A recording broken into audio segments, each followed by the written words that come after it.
Founder, a series of talk show where we celebrate the journeys of first generation entrepreneurs, powered by Lead Flux Martech. In today's episode, we're going to feature Mr. Ashish Narain Agarwal. He's an alumni of IIT Kanpur.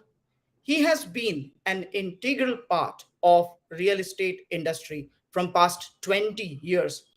He is a founder and CEO of PropertyPistol. And the fun fact is, in the spring of startup funding, they have been selling completely bootstrap. So let me introduce Mr. Ashish Agarwal. Hi Mayur. Hi Hello, everyone. Ashish. How are you doing today? Good Mayur. Very good. How about you? All right. So, welcome to the show, Fearless Founder, where we celebrate the journeys of first generation founder. And I was reading about that how you started Property Pistol and how you have been able to completely taking this as a bootstrap from past 9 years. And in today's discussion, we are going to discover that what was your ups and downs, what was your life journey, what was your entrepreneur journey. So the audience is really excited to have you and to understand everything that you have gone through in past 10 years. Great. Looking forward. Amazing, amazing. So I have you have been in the industry from almost like 20 years now. You have been a part of founding team of Property Tiger. So what was your vision to start Property Pistol? So Property Pistol, we started with a vision to create a one-stop solution for real estate buyer. So if you look at the current options, what a real estate buyer has, so they are very fragmented. Okay. Buyer does not have a trustworthy company where he or she can go and blindfoldedly they can do the transaction. So Okay. we want to create that trust factor in the industry in the mind of the buyer. So our tagline says no one targets your need better. Okay. And That's that is basically keeping in mind the buyer. So we are ensuring that we help buyer in shortlisting a property in a very quick time. Today, a buyer takes anywhere between 1 to 2 months to do a complete transaction. okay. We want to enable that transaction in like a single day if the buyer is ready. So that is the type of efficiency we want to bring in the entire purchase cycle of properties. That's amazing. Like buying a property in one day is can be a dream for everybody, and Yes. that's where you guys are adding value. That's amazing. And So uh, I'm sure it's been 9 years when you started. You definitely faced a lot of challenges in the early days. So yes. at that point of time, I think real estate was also consolidating because there are it's as you feel that still a lot of fragmented at many places. So, what kind of challenges did you guys face while we were actually building up this entire thing? So there were quite a few challenges which we faced initially. As you rightly said, we are bootstrapped. So first challenge we have always faced is balancing our growth with our cash flows. So Yeah, we have always, from 1 or 2 people, we have now become 950 people. amazing. So we have grown this without any external infusion of capital. So our challenge has always been to manage our cash flows and balance our growth. So that was our biggest challenge. Second challenge which we felt was, we are trying to integrate the ecosystem stakeholders. So the biggest stakeholder in the ecosystem is, of course, after buyer is the developer, Yes. and then comes broker. So when we started with integrating the brokers, the major challenge we faced was, brokers saying, "Ki, why should we trust you? Okay. Why should we align with you?" So it took us quite a few months, maybe a year or so, to convince them and get them on board. But once that journey started, we grew exponentially, and today we have 15,000 brokers sharing their buyer data with us. So we generate more than a lakh inquiries per month through brokers. So I think that has been our biggest challenge, and that has been the most rewarding of our achievements, where we have instilled trust in the mind of the broker to share their data with us, to give us their business, to help us grow their business by sharing their clients with us. Right, right. And So as these you were our major challenges which we faced, and of course, challenges of sales, challenges of collection. So that is a part and parcel of any business. So right. we faced all of that. So, as you also mentioned that any company who's going through a bootstrap phase and doing this cash flow is one of the challenge. But I also want to understand that, see, when you are trying to create something, definitely you have certain vision, you are going through certain ideas that you have in mind, and to back your ideas you need right kind of people with you. That is one thing. It could be a team member, it could be an investor, whatever, who share the similar passion, Yes. vision with you. So when you were actually building up this maybe a team, because which is very important, because the growth of your idea is also very much dependent on the kind of people you bring in, they align with your vision. So what kind of challenges that you face in terms of building up a team actually? So thankfully, we I came across people during the journey who became important pillars in the company growth. So basically, my Tech4 co-founder Tushar, my senior management team, which includes Deepak, Suraj, Shivendra, Paul, so Sanjeev, Darshan. So all these guys who are part of this journey, our senior management team and my co-founder. So I've been blessed enough, by the Almighty to have all of them along, and we together build this organization. But yes, I think what helped most was the background and the experience, and somehow we could convince people to join this. And then once you get good people, you get people better than you in the company grows. So I feel all of my senior management team is much better than me, and that's the reason you see Property Pistol today where it is. Right, right. And that's a dream of any founder, that you find people more passionate than you. Your job actually becomes much more easy because now they actually try and bring a lot of value in the team. That's right. So any quick tip that you would love to share with our listener, that while creating a team, there are few things that you need to look when you build up this kind of team. So what I feel is you should have your objectives clear in your life. What is it that you are out to achieve? Your vision, your target, your overall aspiration should be very, very crystal clear to you. Ki This is what is my ambition to do in my life. So I Right, think that is the first step, which we should have our end goal in our mind. Second, we should have a pure intent. If your intent is pure and you have clear heart, so I think God helps you. You will receive help from corners or quarters where you have never even thought about. So if you have pure intent, it is not just your journey; it becomes the journey of the entire positive force. right. So I think pure intent is a very important thing you should have in your mind. And apart from that, of course, the passion and the risk taking which you need to have. So all of that. So and take very good care of your team. You should be very very watchful of the interest of the team and take very good care of the team. So that is very important part. Correct. Don't cheat anyone. Yeah. Pay your vendors well. So whosoever deserves to be paid, just ensure you pay them before you take any money home. And Yes. that, I think, intent wise, if you are clear and if you are clean and pure and you work for the welfare of your stakeholders, so I think things becomes easier and your path, the difficulties, gets evaporated. That's amazing that you made a very valid point, that pay your people well and pay your vendor well. And one point you made, that pay them before you take the money. That's very important. So in You terms of cannot be a giver.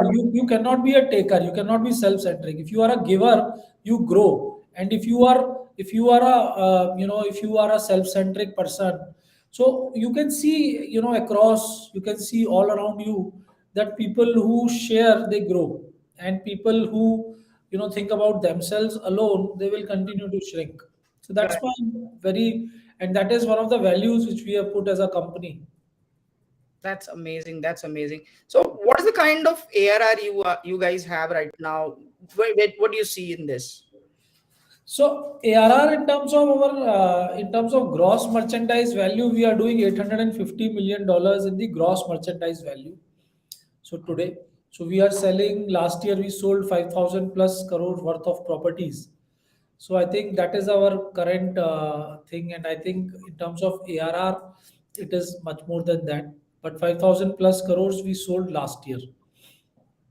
All right, that's amazing. So we have been already been seeing a lot of things that in the startup arena, a lot of limelight is towards IIT, IIM people. You come from an IIT background as well. So what's the kind of college and school days you were? Because a listener would love to understand, because they also want to understand how you have actually shaped up your academics over these years. So what was your journey about?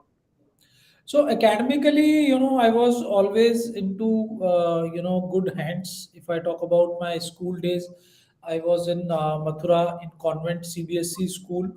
So I was blessed with good teachers, particularly subjects like maths and all. So I got teachers who were very dedicated, and their whole objective was to clear the concepts of the students. And Right. I think. I would like to definitely, thank my teachers, and I am thankful to them throughout my life. Then after that, in 12th also, I went to Plani in Birla Higher Secondary School. So there also the teachers were very dedicated and blessed. And I had in my mind that I want to be an engineer. So and it was clear to me that if I want to do engineering, I want to get into the best college in the country. And I was told the best college at that time was Indian Institute of Technology, Kanpur. So I had my eyes set on Indian Institute of Technology, Kanpur, that I want to do engineering from there. And then thankfully I got entered into Indian Institute of Technology in 1997, and I passed out in 2001 with 80% grades. And during college also, I was very active in extracurricular activities. I was cultural secretary in the college. And I was very I think more than academics, in the initial 2 years I was focusing on cultural activities and events. And I had a tough time initially the first 2 years. And then I was forced to correct do a course correction and take academics seriously. And then second third year, I pulled off from a 60% grader to 80% grader overall. So I think that was a very interesting part of my life. And after that, I joined IBM, and since last 14 years, I am in real estate. 2008, I started real estate, and last 14 years have been exciting and taught me a lot. As one of the basic needs of today, if of a human being, is roti kapda makan, roti kapda and makan is one of the basic needs. So working in this sector has been a pretty exciting journey. We keep learning every day. Right. It's great to understand and learn that we both actually are ex IBMers, because I also I started my journey with IBM in 2008. So it's great to know that we share some common things as well, right? So Good. I'm sure. See, being a founder, we go through a lot of things and we need support from our people. So just want to understand that how what the kind of family background you have, who's there in your family, what kind of support system you have from them. So again, God has been very kind to bless me with a great family. And my dad has been a judge. He has been a legal luminary.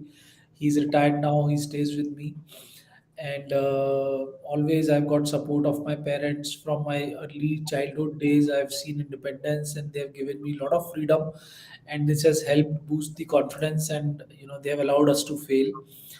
And we have learned from our own things rather than they preaching and teaching us. So they have guided us, they have supported us, and I think what we are today, a large part of it, we owe to our parents. Then I got married in 2006, blessed with a very caring and nurturing wife. And she has been a pillar of strength. And whatever I do today, she's strategically part of all the discussions and decisions which I take, and she has been a great support always. And then I am blessed with two daughters. My Right. elder daughter is 14-year-old, a 10th grader, and my younger daughter is 11-year-old, a 7th grader. And we stay in Navi Mumbai, and Okay. beautiful life is good. God is kind. That's amazing. You made a very excellent point is that where your parents actually allowed you to fail. And that's where I think you learn things much faster. And Right. that's really amazing. The way you explain to it, I think they're allowing us to fail, that shows your optimism towards life as well. Yeah, I think not every parent or not every wife will allow you to leave a company like IBM and start a unknown company. And Right. take those type of risks in life in very early days. So I Yes. think I neither my wife nor my parents would have ever questioned my decisions, would have ever tried to dissuade me from what I think is the right thing to do. So that way, I think that is one of the hallmarks and one of the reasons why we could do what we have done. Right. So that is one important thing, and I am really feel thankful and grateful to this support system I have in my life. Great, great. So again, while not working, definitely you have your own way to unwind yourself. So what do you do? What unwinds you? How you reduce your stress levels? So first is I am a travel freak. I find opportunities to travel. So so generally once in a month for sure I'll go out, except situations like COVID and all. But normal scenarios, once in a month I will go out, whether it is for 2 days or even a single day trip. But I'll head out. I'll go to a beach or I'll go to a hill station nearby. Right, And once in a year, definitely, I take a break of 5 6 days. So right, that is one important thing which I've been doing. Apart from that, on a weekend basis, we'll watch a movie for sure. And after I go back from work, I definitely watch television, and news is my favorite thing to watch. And one important thing which I've been doing is I think I've been very consistent, and God is kind, and I've been very consistent in terms of my physical exercises, yoga, meditation. right, So all of this has helped a lot, and I think people should look at incorporating yoga and meditation as a part of their life, which I strongly feel helps boost your positivity and your energy levels and your focus and your ability to bear the stress. So I think it helps a lot, particularly things like meditation. If you do daily, so right. it will do wonders in your life. That's understand, and that's in fact I have also started putting a lot of effort. 3 years back I started running marathons, and even I have seen a lot of changes in terms of work front, because if you are physically really fit, it actually reflects in your work front as well. You're trying to have more concentration levels at work, and so that's where I think I can relate to that as well. So any pro tip that you want to give it to our listeners, saying that how meditation has actually helped you in or what kind of changes that you have seen while you started meditating as well? So basically, what I personally do is there's a practice in yoga which is called Yog Nidra. So it can be done lying down, it can be done sitting straight. So I practice that on a daily basis, and I think it helps clearing your thoughts. Your mind will not roam around and think negatively or whatever. Things will not disturb you, and I think it helps a lot in your focus. And particularly, I think what it does is it keeps you uh, you will not get disturbed by Yes. whatever happens around you, because you feel you are a very small part in this entire universe, and whatever happens to you doesn't really matter. Right, right, So that sinks in deep, and I think That is one important thing which meditation does to you. And I think overall, I feel it increases your concentration and your ability to focus at whatever you are doing.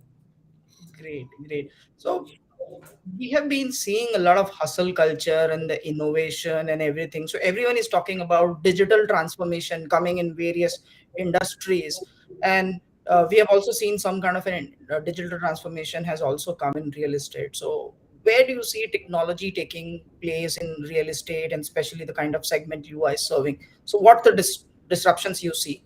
Technology is going to, I am very, very gung-ho about digitalization and technology, and I'm very sure that it's going to turn the world upside down, and it is doing that. And I think you would never have imagined a startup bootstrapped company selling 700 flats in a month, right? So all of this, we owe to technology. And when you say you source 1 lakh buyer inquiries on a monthly basis from brokers, so do you think it is possible without technology? No, it's not. So a broker sitting in a remote corner in Delhi doing sales in Pune, or a broker sitting in a Panvel or a Navi Mumbai region doing sales in Bangalore.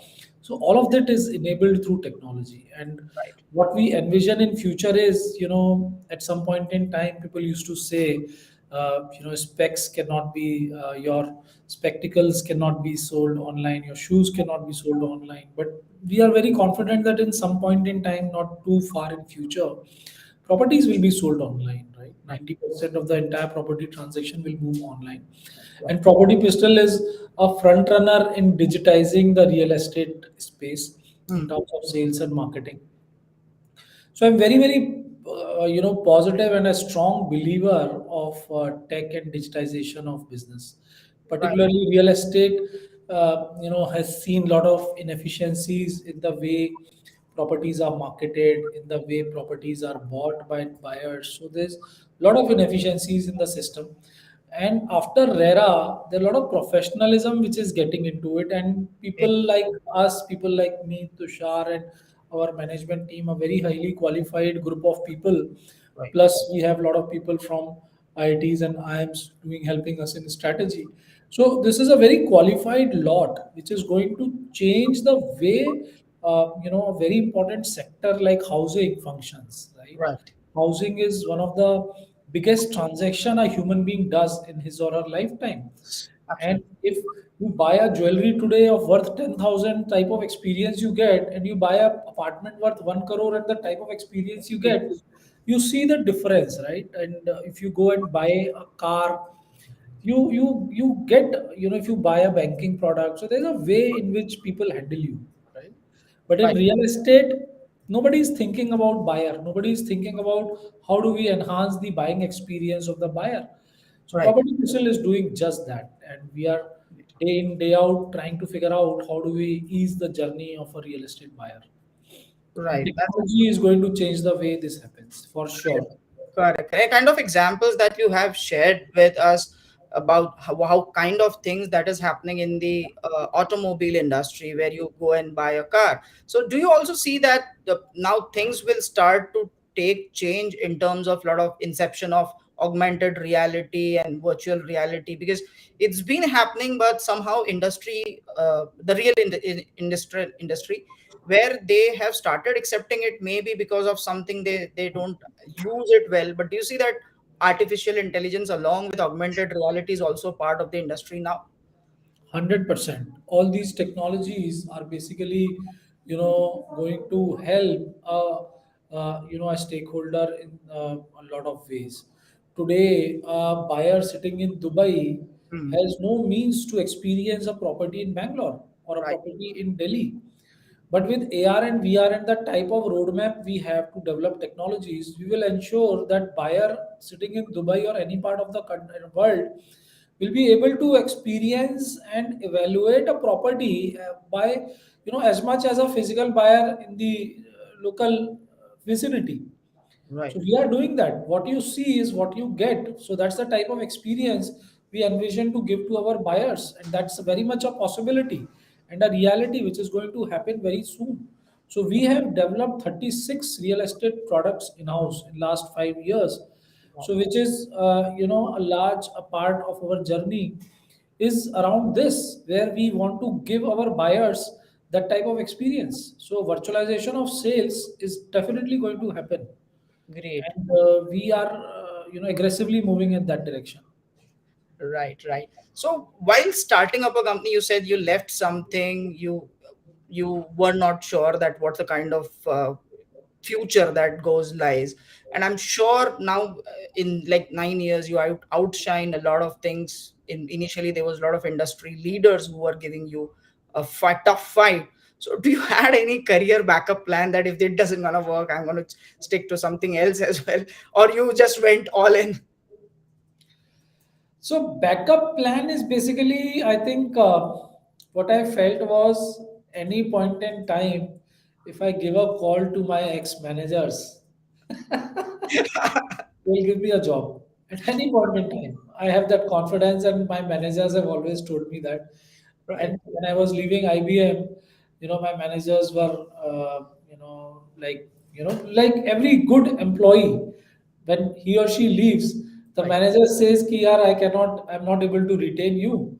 But at any point in time in future, if you want to come back, my doors are always open to you." Right. So Right. that's the type of words which I heard from my managers also. So I had that feeling that one is, you are taking risk, and of course those thoughts disturb you. But then, when you realize that, I read one quote by, if I'm not wrong, Mark Twain. What he said was, 20 years down the line, you will feel bad about what you did not do, then you will feel happy about what you did. So you Yes. will feel bad about not taking decisions at the right time. Right. And I always used to think that, even if I fail, I will not blame myself that I didn't try. So I think that notion was very strong, and I could overcome my fears, and I could overcome my uncertainty by feeling, getting empowered by this thought that even if I fail, I will be relaxed man that I tried. Yes. So I think that is one important thing, and of course, backup plan was going back to job, and with God's grace, and one is, my, as a person, I'm a very simple person. I don't believe in flashy life. I have very limited needs. I can stay in a very small accommodation, and I am sure with the type of background I have, I can make a living for our own self. So that was something which I had in mind. So Right. we had nothing to lose. And then that's where as a founder we also come to understand that yes, we always have a backup plan, but we go all in to say that what decision that we have taken is good for all. Yes. Right. So I was reading somewhere about your 3B concept about buyer, builder, broker, and how you are implementing in the real estate industry. So what's that? Could you just enlighten us on that as well? So, if you look at demand and supply side of real estate, right? Demand side is, of course, the buyer. Buyer is the demand. Yes. And supply side, if you look at what is the supply side of real estate, supply side is, of course, one is developer who creates the inventory. And Yes. another supply side in real estate is the broker who handles the resale and rental inventory in the market. Right. So today, within broker community, you will find 99% of the market secondary options. Okay. Resale and rental options, whatever is available in the market, 90% of that will be available in the entire broker universe. Yes. So this is a very important stakeholder in the ecosystem, because 50% properties which get sold are new properties, and 50% properties which get sold are resale and rental properties. Right. So broker becomes an equal stakeholder in the supply side Yes. vis-a-vis a developer. Hmm. So a builder, broker, and buyer. These are the three B's of real estate, Hmm. which we are looking to integrate. That's great. And I was also reading about how you feel about the community, because the kind of community that you are creating. So you are also creating a platform which is called as a more of property pistol syndicate. So what's that platform basically? Syndicate is our engagement platform with the brokers. Okay. So brokers are getting aggregated in this department which we call syndicate. Syndicate is a concept, a group of people joining hands to achieve a common objective. That's the meaning of syndicate, Right. right? A group of people joining hands coming together to achieve a common objective. So the common objective of this aggregation of brokers is to achieve higher business. Right. So that's the objective, and with that objective in mind, we are integrating the brokers on a digital platform which we call Property Pistol Syndicate. It has mobile interface and it's a mobile app, just like your Swiggy, Zomato, and Uber. So a broker can open that and get connected with Property Pistol at a click of a button. That's amazing. That's where I think you're leveraging the power of community, how community is helping you Yes. to grow, and how you are actually contributing to the community as well. So Yes. If that's you go to great. the testimonial section of Property Pistol, on the bottom there are links of testimonial section at propertypistol.com. All right. So there you will see a lot of video testimonials and how the builder and broker community is giving you testimonial about the services which Property Pistol offers. That's good. Good. So I'm sure you have, like, we all have come out of the bruises of COVID-19, and I was reading somewhere that how the policies of government has actually catalyzing a lot of growth in terms of last couple of months or 6 months, I would say. So what's the kind of target now you are looking for Property Pistol at next 12 months? So for next 12 months and a little ahead of that, maybe around 3 years, we are looking to onboard at least 1 lakh brokers on our platform Wow. and to grow 6 times in next 3 years. That's the vision we have for next 3 years, the roadmap which we have devised for ourselves, and largely, create a very strong distribution platform for real estate developers where we are able to sell their inventory in a very short time. So that's the type of roadmap which we have for ourselves for the next 3 years. So onboard 1 lakh brokers. So I would say, that's the first step which we want to achieve. Right, right. So recently, like, you have also been read a lot of places. There are messages coming from the big Y Combinator community that, hey, recession is coming, slowdown is coming, and make sure you have a good runway for next couple of years as well. So how do you see this kind of messaging, and do you see recession is coming? This, and how well Property Pistol is actually uh, taking this forward from now. So if you look at a global perspective and from the macroeconomic perspective, India is the fastest large economies in terms of their growth. In terms of the, if you compare growth numbers, so India is the fastest growing economy if you compare in the large economies. Okay, I see no reason why this growth will slow down except for external reasons like war escalating into a world war. Okay. Yeah. Pandemic was a big blow, which India is probably the only economy which we would say has stood out and handled it most efficiently. Right. Our growth is intact. We have, even if I talk about Property Pistol's growth in last 4 years, we have grown 10 times, Wow. right, in last 4 years, and out of that 2 years have been affected by COVID. Yes. I see no reason why this growth is going to slow. It's going to amplify only keeping in mind the type of infrastructural push which government is giving. You look at the infrastructural developments which the government of India is doing. You look at the initiatives which government has taken. I see no reason why we should be afraid about this thing. What messaging you are talking about is about capital investment. Right. Okay, companies who are burning money have to think about their runways. Okay, Yes. we Yes. we as a bootstrap company, we do not have a runway for even next 3 months, and that has been like our history from last 9 years. But our runway is intact. I mean, if I talk about our booked revenues, our billing cycles, and our collection cycles, so our runway is intact for 12 years and it keeps rolling. Right. But if I talk about, you're burning cash, Right. and then you need a surplus cash in your bank to be able to survive. So Right. that has never been a scenario, and that does not hold for bootstrapped and profitable ventures. So Yes. with God's grace, we are profitable, cash flow positive, and I don't see a reason why we should be worried about the the lack of capital in the market for fundraise point of view. We are absolutely out of that race, and we are ourselves growing. As I said, last 4 years we have grown 10 times without any external infusion of capital, and that's the type of growth which we envision for next all whatever years we we foresee. Right. So this message from Y Combinator seems to be telling people that become bootstrap and profitable and don't raise money. Yeah, So I it mean, we have to look at profits. We have to look at business is all about ensuring that you are able to survive, whatever downturns come, whatever external factors hit you.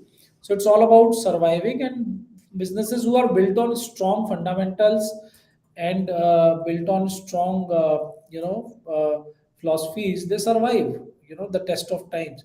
And that is what, these type of external shocks, differentiates good and bad businesses. right, right.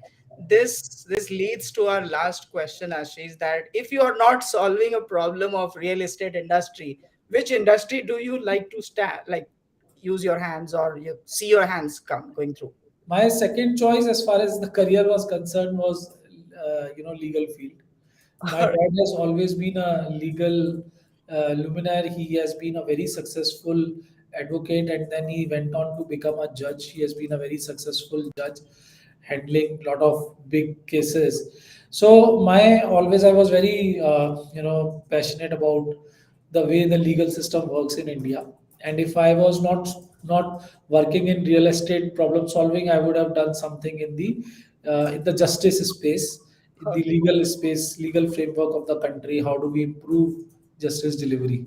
So I would have been working in that, if not real estate. And I'm sure with the kind of growth you see in Property Pistol, we can also see you trying your hands in next few years over there as well. God knows. So, I cannot comment on that. I have my hands full as of now. We have a mission. We are fully focused on achieving this mission as of now. I don't know about the future, but definitely, given a choice, given a chance, I would definitely want to contribute in other spheres of life.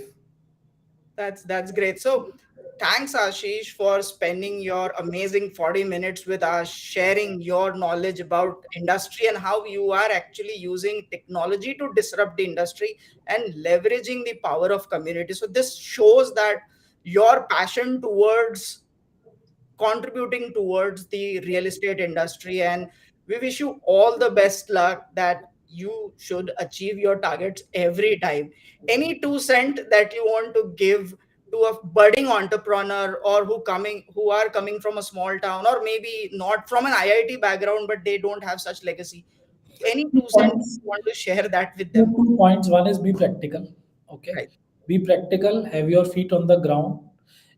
Don't let successes blow off your mind. Okay, be practical and be always have your feet on the ground. That's my first advice. Second advice is work very hard and party harder. That's one thing we would Work love hard, to party hear. harder. That's my second advice. That's amazing, Ashish. Don't forget to work, don't forget to party. Thanks for being with us, and I'm sure there will be a plenty of such candid discussion in the future as well. My pleasure, Mayur. Thanks a lot for having me on your show. It was a real pleasure. Thank you. Thank you, Ashish. Yeah, thank you. Bye bye.